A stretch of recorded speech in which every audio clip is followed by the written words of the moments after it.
Student मैं रेणुका और हम क्लास 10 साइंस की एनसीईआरटी बुक की सीरीज कर रहे हैं। इस सीरीज में हम फिजिक्स का second chapter the human I and the colourful world यहाँ पर डिस्कस करेंगे। तो हमें अपने आसपास की चीज़ों को देखने के लिए ऑब्वियसली लाइट की नीड होती है और इसके साथ साथ आंखों की भी ज़रूरत है।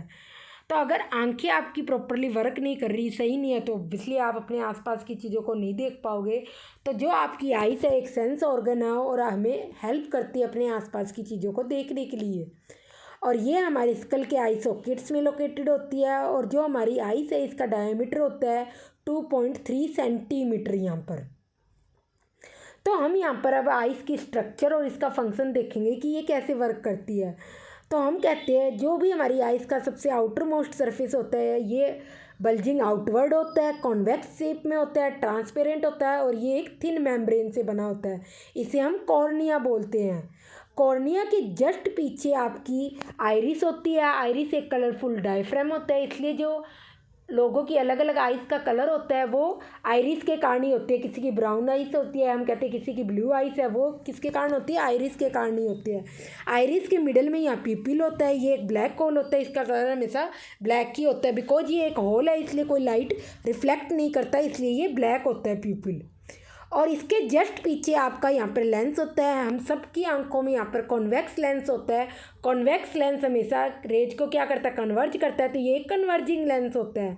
और एक सस्पेंसरी लिगामेंट के थ्रू ये सिलियरी मसल्स और आई लेंस से हमारे यहाँ पर कनेक्टेड होता है। तो लिगामेंट हमारे क्या होती है? बोन्स को मसल से कनेक्ट करती है। तो वैसे ही यहाँ पर एक साइड ये मसल से अटैच होता है और दूसरी साइड लेंस से अटैच होता है। तो कुल मिलाकर सस्पेंसरी लिगामेंट यहाँ पर इस लेंस को इस पोजीशन में बना के हमेशा रखता है। और लेंस के जस्ट पीछे आपकी रेटिना होती है। रेटिना क्या होती है? लाइट सेंसिटिव सेल्स होती है। इस पर बहुत सारी रोड्स और कोन्स प्रेजेंट होती है। जब भी इमेज इस पर बनती है ये एक्टिवेट हो जाती है। और ऑप्टिक नर्व जो कि यहाँ पर होती है, ऑब्वियसली यहाँ पर क्या होगा? ये ब्लाइंड स्पॉट होगा, बिकॉज आपकी यहाँ पर स्क्रीन नहीं है, यहाँ से होती है ऑप्टिक नर्व जाती है ब्रेन को।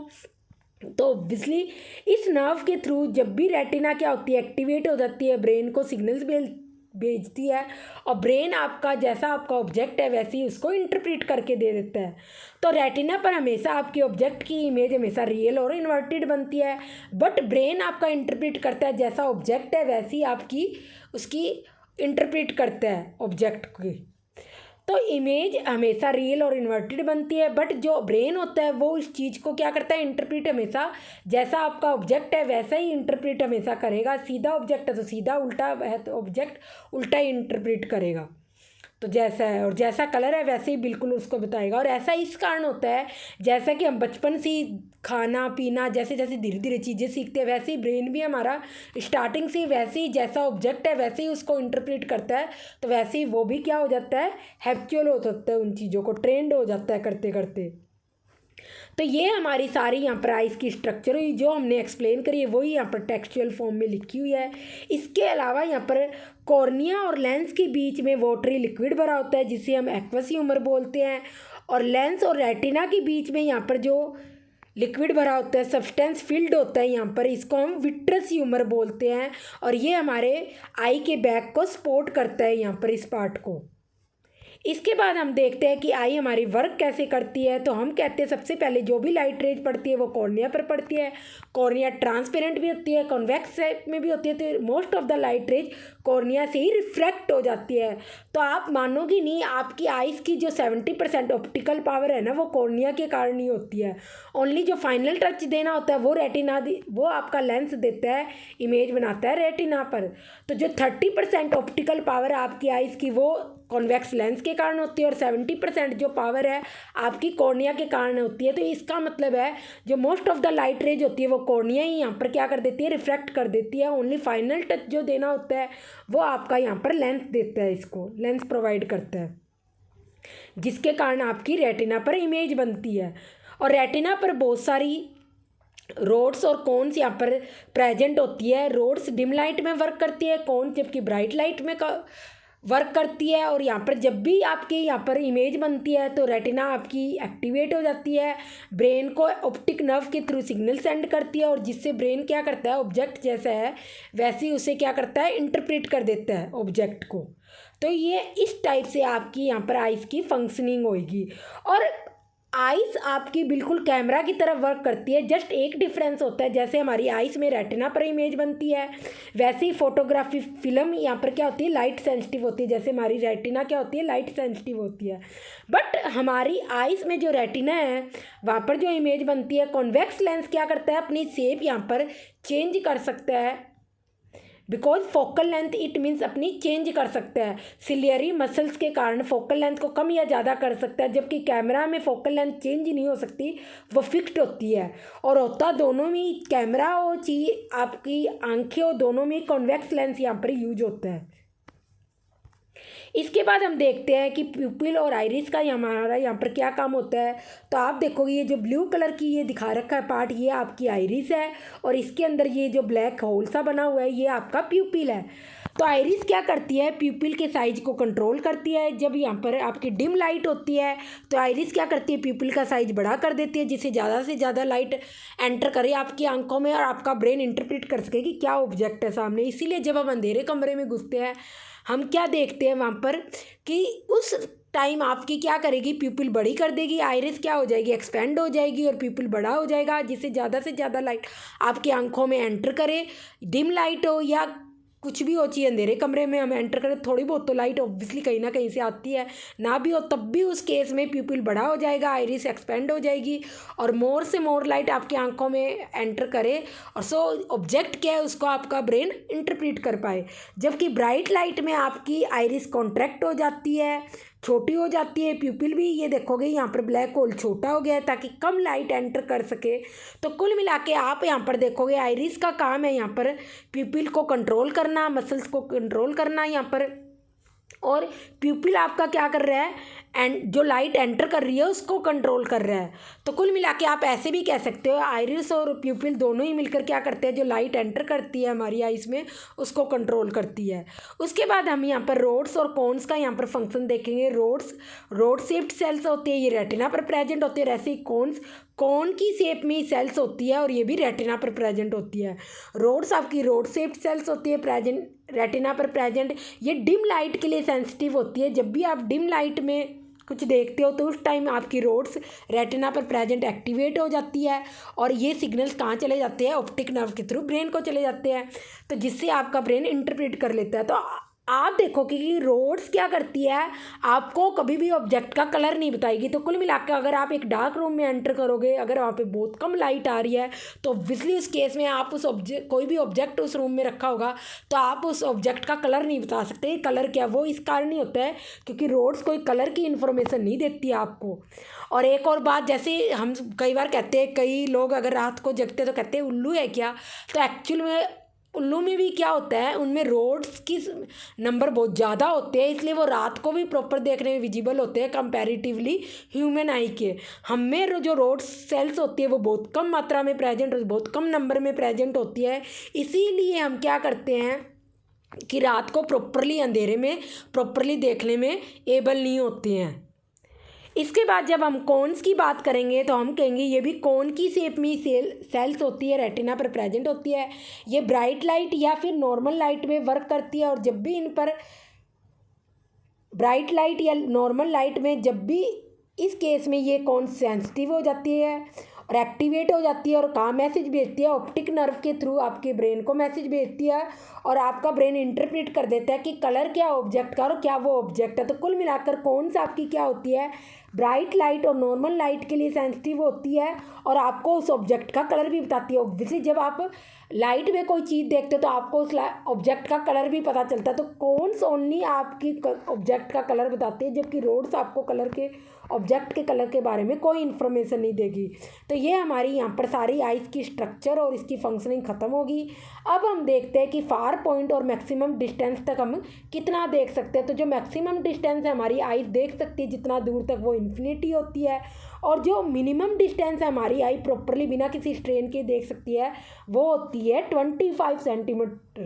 तो इट मीन्स जो हमारा फार पॉइंट है वो हमारा इन्फिनिटी है और जो हमारा नियर पॉइंट है वो हमारा 25 सेंटीमीटर है।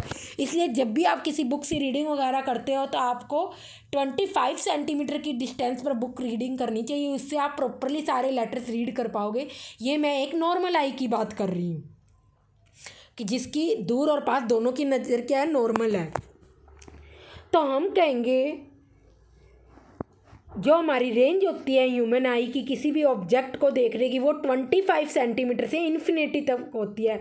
तो मिनिमम 25 सेंटीमीटर और मैक्सिमम कितनी डिस्टेंस हो सकती है इन्फिनिटी तक। ये माइनस नहीं लिखा हुआ, ये बताया हुआ है कि इसके डैश इसके बाद 25 सेंटीमीटर टू इन्फिनिटी तक होती है। तो जब हम अकोमोडेशन की बात करते हैं तो इसे आप power of accommodation of human आई भी बोल सकते हो। जो हमारा आई लेंस होता है सिलियरी मसल्स के कारण आपकी फोकल लेंथ को यहाँ पर चेंज कर सकता है। तो इसलिए हम इस एबिलिटी को आई लेंस की जो अपनी फोकल लेंथ को यहाँ पर एडजस्ट कर सकता है दूर और पास की चीज़ों को देखने के लिए, इसे हम बोलते हैं power of accommodation of human आई। और ये focal length change obviously ciliary muscles के कारण होती है। तो ये हम देखते हैं आगे कैसे होती है। जब आपकी आई सी यहाँ पर दूर की चीज़ों को देखती है तो दूर से जब भी लाइट रे जाती है तो वो हमेशा क्या होती है, एक दूसरे के ही पैरेलल होती है और प्रिंसिपल एक्सिस के ही पैरेलल होती है जब दूर से इन्फिनिटी से आती है। तो ये क्या है, पैरेलल रे जा रही है, ये आपका लेंस है। तो जैसे ही ये कॉर्निया में एंटर करेगी ऑब्वियसली रिफ्रैक्ट हो जाएगी और जैसे ही लेंस में करेगी तो लेंस से पास होने के बाद ऑब्वियसली यहाँ पर इमेज बनाएगी रेटिना के ऊपर। तो इस केस में जब आपकी आइज दूर की चीज़ों को देखती है तो लेंस यहाँ पर क्या हो जाता है, पतला हो जाता है। सिलियरी मसल्स क्या हो जाती है, रिलैक्स हो जाती है, जिससे लेंस आपका क्या हो जाएगा, पतला हो जाएगा। अगर लेंस आपका थिन हो गया तो उस केस में फोकल लेंथ आपकी इंक्रीज हो जाएगी और अगर फोकल लेंथ इंक्रीज होगी तो आपकी पावर क्या हो जाएगी, डिक्रीज हो जाएगी। तो इस केस में कन्वर्ज करने के लिए इमेज को फोकस करने के लिए यहाँ पर लेंस को कम पावर लगानी पड़ेगी। तो कुल मिला के इसका ये मीनिंग है, क्योंकि पावर क्या होती है आपकी फोकल लेंथ स्मॉल एफ से डिनोट करती है। पावर आपकी इन्वर्सली प्रोपोर्शनल होती है फोकल लेंथ के। अब फोकल लेंथ जब आप दूर की चीज़ों को देखेंगे तो उस कैसे फोकल लेंथ इंक्रीज होगी। अगर फोकल लेंथ इंक्रीज होगी तो लेंस की पावर आपकी क्या होगी, यहाँ पर डिक्रीज होगी है। तो ऐसे आप बोलोगे सारा का सारा। तो ये सब हो किस लिए रहा है, बिकॉज लेयरी मसल्स जो हो रही है वो रिलैक्स हो रही है जिसके कारण लेंस आपका लंबा हो गया है। इसके बाद आप देखोगे जब हम बात कर रहे हैं जब हमारी आइज पास की चीज़ों को देखती है तो हमारी नियरेस्ट पॉइंट है वो हमारा 25 सेंटीमीटर होता है। इससे आगे अगर आप डिस्टेंस अगर और भी कम कर दोगे 20 सेंटीमीटर तो अब आपकी आइज प्रॉपरली इस चीज़ को नहीं देख पाएगी। तो इसका मतलब ये नहीं है आपके पास की नज़र कमज़ोर होगी, वो आपने ऑब्जेक्ट सही डिस्टेंस पर नहीं रखा है। एटलीस्ट 25 सेंटीमीटर पर तो ऑब्जेक्ट होना ही चाहिए, उससे कम नहीं कर सकते आप। तो जो नियर पॉइंट है आपका 25 सेंटीमीटर है। जब पास से जब रे जाती है किसी ऑब्जेक्ट से तो वो डाइवर्ज होती है। ये क्या हो रही है, देखो ये आपका ऑब्जेक्ट यहाँ पर रखा हुआ है, यहाँ पर रे जब इससे आ रही है डाइवर्ज हो रही है। जैसे ही कॉर्निया में एंटर कर रही है फिर वो लेंस से पास होती हुई जा रही है और इमेज कहाँ बना रही है, रेटिना पर बना रही है। तो इस केस में सिलियरी मसल क्या करेगी, कॉन्ट्रैक्ट हो जाएगी, सिकुड़ जाएगी, जिससे लेंस क्या हो जाएगा, मोटा हो जाएगा। लेंस का कर्वेचर भी इंक्रीज हो जाएगा। अब लेंस के कर्वेचर का मीनिंग है जब आप देखोगे लेंस मोटा होगा तो उस केस में कर्वेचर आपका ज़्यादा होगा। कर्वेचर ज़्यादा होने का मीनिंग है आपका लेंस क्या है, कर्व्ड ज़्यादा है। ये देखो जैसे कि ये मैंने बनाया है, ये कर्व्ड ज़्यादा है क्योंकि लेंस मोटा है। और जब लेंस पतला होगा आपका उस केस में कर्व्ड कम हो जाएगा तो उसका कर्वेचर कम होगा। तो जब आप दूर की चीज़ों को देखते हैं तो आपके लेंस का कर्वेचर कम हो जाता है, जब आप पास की चीज़ों को देखते हो तो आपका कर्वेचर इंक्रीज हो जाता है। कर्वेचर का मतलब है कर्व्ड ज़्यादा है और इसका मीनिंग है यहाँ पर अगर कर्वेचर कम है तो इट मीन्स कर्व्ड कम है, तो लेंस क्या होगा, थिन हो जाएगा। तो इस केस में जब हम यहाँ पर बात करेंगे तो यहाँ पर क्या होएगा, लेंस आपका मोटा है तो इस केस में फोकल लेंथ क्या होगी, यहाँ पर डिक्रीज हो जाएगी। अगर फोकल लेंथ डिक्रीज होगी तो ऑब्वियसली यहाँ पर लेंस को बहुत ज़्यादा पावर कन्वर्जिंग पावर लगानी पड़ेगी रेटिना पर इमेज को फोकस करने के लिए। तो यही सारा का सारा है कि अब अगर आपसे एग्जाम में पूछे कि पावर ऑफ अकोमोडेशन क्या होती है तो वो डेफिनेशन आप लिख सकते हो। इसके बाद ये वर्क कैसे करती है पास और दूर की चीज़ों को देखने के लिए हमारी आइज, तो ये आप दोनों डायग्राम भी बनाओगे अगर 2 मार्क्स का क्वेश्चन आया और ये सारा डायरेक्ट लिख सकते हो, आपको ज़्यादा एक्सप्लेन करने की ज़रूरत नहीं है। अगर 1 मार्क्स में आए ये कैसे वर्क करता है तो आप ये सारा सिर्फ ओनली यही लिख दोगे तब भी आपको फुल मार्क्स मिलेंगे।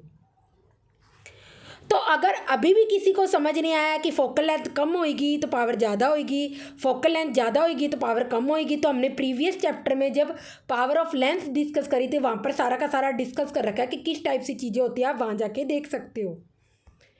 उसके बाद जो हमने अभी बताया था वही सारा का सारा यहाँ पर टेक्सचुअल फॉर्म में लिख रखा है, पढ़ना हो तो आप देख लेना। उसके बाद अब हम सारे के सारे आज जो क्वेश्चन है वो डिस्कस करेंगे, जो हमने कॉन्सेप्ट पढ़ा है, आई की स्ट्रक्चर क्या होती है, वर्क कैसे करती है, इसके बाद अकोमोडेशन, पावर ऑफ अकोमोडेशन क्या होती है ह्यूमन आई की। तो ये क्वेश्चन है, वैसे तो हमें प्रीवियस चैप्टर में डिस्कस करना चाहिए था, बट इसका कनेक्शन इस चैप्टर से भी था तो हम आज डिस्कस कर रहे हैं। और केस स्टडी क्वेश्चन आपका, the above ray diagram is to show image formation by a reflecting telescope. ये आपका क्या है, एक टेलीस्कोप है। तो आप देखोगे reflecting telescope revolutionized our way of looking into the sky. Telescope से हम क्या करते हैं, दूर की चीज़ों को देखते हैं। Reflecting telescope employ large mirrors to gather and focus light rather than relying solely only on lenses as we do in the refracting telescope, जैसे हम रिफ्रैक्टिंग टेलीस्कोप में करते हैं। These telescope utilize precisely shaped and polished mirror to capture incoming light and reflect it to focal point. तो where the telescope forms an image for observation. तो कुल मिला के इसमें बात की कि जो टेलीस्कोप है, यहाँ पर आपका लेंस भी यूज हो रहा है, प्लेन मिरर भी यूज हो रहा है, और यहाँ पर ये मिरर भी यूज हो रहा है। और ये आपका कॉनकेव मिरर होगा क्योंकि ये कर्व्ड इनवर्ड है। तो यही सारा का सारा बताया गया है। तो जब हम दूर की चीज़ों को देखते हैं तो इसके लिए टेलीस्कोप यूज करते हैं। तो यहाँ पर क्या है, जो लाइट रेज इन्फिनिटी से आ रही है, डिस्टेंट ऑब्जेक्ट से आ रही है, स्टार से आ रही है, तो ऑब्वियसली इन्फिनिटी से आ रही है। इन्फिनिटी से रेज आया है तो मैंने हमेशा बताया कि वो हमेशा क्या होगी, पैरेलल होगी आपस में प्रिंसिपल एक्सिस के। तो ये पैरेलल रेज आ रही है, जब कॉनकेव मिरर पर पड़ रही है, कॉनकेव मिरर होगा बिकॉज कर्व्ड इनवर्ड है। तो कॉनकेव मिरर पर पड़ रही है, तो कॉनकेव मिरर से जो भी लाइट रेज पैरेलल आ रही है वो सारी की सारी फोकस पर कन्वर्ज हो जाती है। तो ये आपकी फोकस पर कन्वर्ज हो रही है। अब ये जो लाइट रेज आपकी फोकस पर कन्वर्ज हो रही है, उसके कारण आपकी इमेज बनेगी रियल और इन्वर्टेड। अब ये जो इमेज बन रही है प्लेन मिरर के लिए क्या करेगी, ऑब्जेक्ट का काम करेगी। और प्लेन मिरर क्या करता है, जैसा ऑब्जेक्ट होता है वैसे ही उसकी इमेज बना देता है, बस वो वर्चुअल होती है। तो यहाँ पर ये क्या करेगा, आपको जो प्लेन मिरर है इसके लिए जो ये कॉनकेव मिरर ने जो ये इमेज बनाई है रियल और इन्वर्टेड, प्लेन मिरर के लिए क्या करेगी, ऑब्जेक्ट का काम करेगी। और प्लेन मिरर इसकी यहाँ पर इमेज कैसी बनाएगा, वर्चुअल और इन्वर्टेड मीन्स उल्टी ही इमेज बनाएगा। और अब ये जो लाइट रेज आ रही है, ये देखो ये पैरेलल आ रही है और ये इससे यहाँ पर फोकस पर कन्वर्ज हो रही है। और जब ये प्लेन मिरर से रिफ्लेक्ट हो रही है, ये इस टाइप से यहाँ पर आगे जा रही है और लेंस से क्या हो रही है, पास हो रही है। और जो ये लाइट रेज यहाँ पर फोकस पर कन्वर्ज हो रही है वो भी मिरर से रिफ्लेक्ट होकर आपके आई लेंस के अंदर जा रही है, जो कि कॉन्वेक्स शेप में है। तो यहाँ पर कॉनकेव मिरर का क्या है, लाइट रेज को फोकस पर कन्वर्ज करना। अब अगर यहाँ पर प्लेन मिरर नहीं होता तो रेज सारी आगे की ओर चली जाती है और आप देख ही नहीं पाते दूर की चीज़ों को। तो प्लेन मिरर क्या कर रहा है, यहाँ पर लाइट रेज को रिफ्लेक्ट कर रहा है। तो यहाँ पर क्या कर रही है, इमेज आपकी जो आंखों में है वो इमेज क्या करेगी, अब जो प्लेन मिरर से जो इमेज बन रही है वो आपकी आंखों के लिए क्या हो जाएगा, ऑब्जेक्ट हो जाएगा। और वो क्या ऑब्जेक्ट, जो इमेज एक्चुअल में है आपकी आंखों के सामने, वो किस फॉर्म में है, वर्चुअल और इन्वर्टेड इमेज है। तो जब आपका आई लेंस, आपके आई लेंस से जब वो इमेज से आती हुई रेज पास होगी तो रेटिना पर जो आपकी इमेज बनेगी वो मैग्नीफाइड बनेगी, बड़ी इमेज बनेगी। वर्चुअल तो होगी क्योंकि वर्चुअल इमेज की तो फर्द रेटिना पर इमेज बन रही है, और ऑब्वियसली इरेक्ट सीधी बनेगी क्योंकि आपका आई लेंस क्या कर रहा है, हमेशा क्या करता है, उल्टी इमेज बनाता है। तो आपकी इमेज, जब आपके लिए इमेज जो प्लेन मिरर क्या कर रहा था, उल्टी इमेज ही तो दे रहा था। ऑब्जेक्ट क्या था, आपके इस आई लेंस के लिए उल्टी इमेज थी, तो आई लेंस आपका क्या कर देगा, उसको सीधी कर देगा। तो कुल मिला के आपकी जो यहाँ पर इमेज है वो क्या बनेगी, वर्चुअल बनेगी, मैग्नीफाइड बनेगी, और क्या बनेगी, यहाँ पर इरेक्ट इमेज बनेगी। तो यही पूछा है, what kind of image of a star is seen by the observer in the eyepiece. Virtual दिखेगी, इरेक्ट ऑब्वियसली सीधी दिखेगी, और यहाँ पर मैग्नीफाइड बड़ी इमेज दिखेगी। What kind of mirror is use in the reflecting telescope. तो किस टाइप का यहाँ पर मिरर यूज हुआ है, तो यहाँ पर हम कॉनकेव मिरर की बात करने हैं। तो आपका यहाँ पर कॉनकेव मिरर यूज हुआ है प्राइमरली। तो प्राइमरी जो ऑब्जेक्टिव मिरर है वो आपका क्या होगा, यहाँ पर प्राइमरी मिरर है वो कॉनकेव मिरर है। इट मीन्स जो ये मिरर है आपका कॉनकेव मिरर है, और जो ये है ये प्लेन मिरर है। अगर आपको दोनों ही नाम लिख रहे हैं तो दोनों ही लिख देना, क्योंकि इसमें दे नहीं रखा कौन सा है रिफ्लेक्टिंग टेलीस्कोप में। फिर उसके बाद है, अदरवाइज आप कॉनकेव मिरर लिख दो तो बेस्ट ऑप्शन यही होगा। Explain what reason, what kind of optical device type of lens और mirror is used at the eyepiece. Obviously कौन सा लेंस यूज हुआ है, कॉन्वेक्स लेंस ही तो यहाँ पर यूज हुआ है। तो यहाँ पर आपका कॉन्वेक्स लेंस यूज हो रहा है। रीजन क्या है, ऑब्वियसली कॉन्वेक्स लेंस आपका क्या बना रहा है, यहाँ पर मैग्नीफाइड वर्चुअल और इरेक्ट इमेज दे रहा है आपको एक रियल इमेज की, जो कि कॉनकेव मिरर ने बनाई थी। कॉनकेव मिरर ने तो एक्चुअली क्या बनाई थी, रियल और इन्वर्टेड इमेज बनाई थी, जबकि आपके कॉन्वेक्स लेंस के कारण वर्चुअल और मैग्नीफाइड और इरेक्ट सीधी इमेज बन रही है, जबकि कॉनकेव मिरर ने उल्टी इमेज बनाई थी। तो कुल मिला के जिस मिरर से जो इमेज बन रही है वो दूसरे मिरर के लिए क्या कर रही है, ऑब्जेक्ट का काम कर रही है। कॉनकेव मिरर के कारण जो इमेज बन रही है वो प्लेन मिरर के लिए ऑब्जेक्ट का काम कर रही है। प्लेन मिरर के कारण जो वर्चुअल और इन्वर्टेड इमेज बन रही है वो आई लेंस के लिए क्या काम कर रही है, ऑब्जेक्ट का काम कर रही है। इसलिए जब यहाँ पर आपकी लेंस की जब यहाँ पर रेटिना पर जो इमेज बनेगी वो आपकी वर्चुअल, इरेक्ट और मैग्नीफाइड बड़ी इमेज बनेगी।